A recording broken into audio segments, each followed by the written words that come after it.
At this point, the silence in the courtroom says everything. No more words can capture the devastation the Cooper family has endured.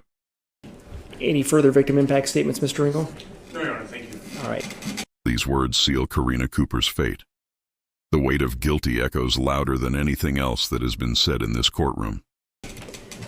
That at this time, Ms. Cooper is adjudicated to be guilty of the offense of murder in the first degree. Life without parole, a sentence that ensures Karina Cooper will never walk free again. The courtroom holds its breath as the reality sinks in.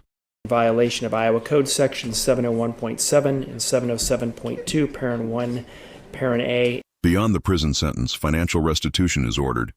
Though no amount of money can replace a life lost, it symbolizes accountability. Prison without the possibility of parole. Her custody is placed with the Director of the Division of Adult Corrections.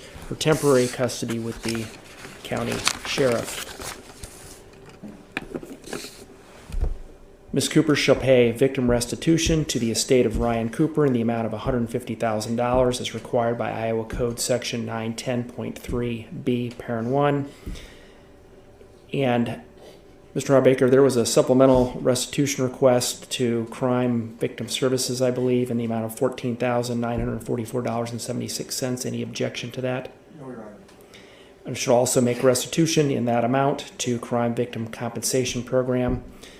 Ms. Cooper shall also make restitution for court costs in the amount established by the Clerk of Court and restitution for court-appointed counsel fees. Are you requesting any fees, Mr. Hawbaker? No, Your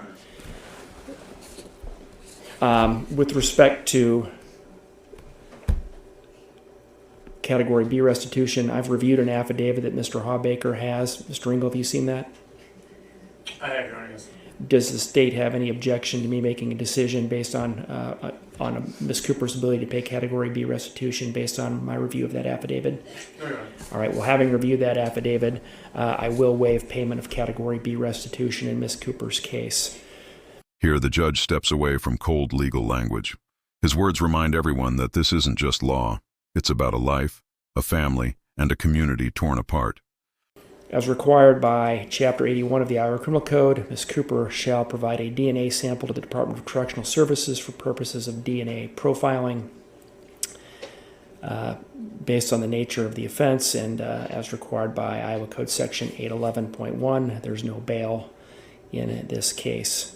As far as the reasons for my sentence are concerned, the sentence imposes a mandatory sentence about which the court has no discretion.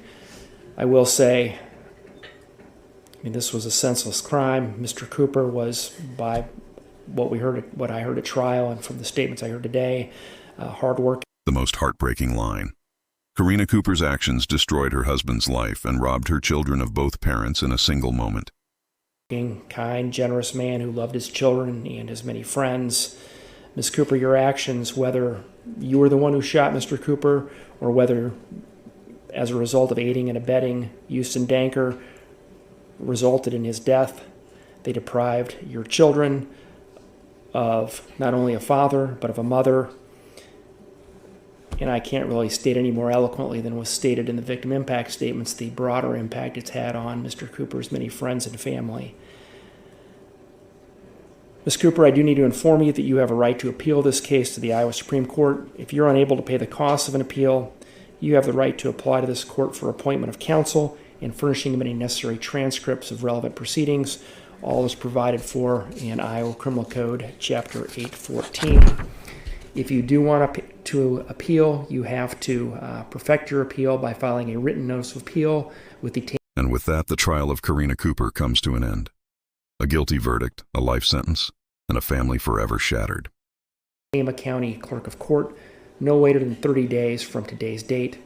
Perfection of your appeal on that matter is jurisdictional. Failure to comply with the provisions set out in Iowa Criminal Code Chapter 814 would preclude you from your right to pursue an appeal. If you do want to appeal, you have to have a copy of your notice of appeal served on or delivered to the Iowa Attorney General's office. I believe that concludes the record. Mr. Ringel, is there any further record that the state believes needs to be made at this point? No, Your Honor, thank you. Mr. Hawbaker, any further record that you believe needs to be made? No, Your Honor. All right, then that will conclude the record. Counsel, can I just, when you get a moment, can I talk to each of you just real quick?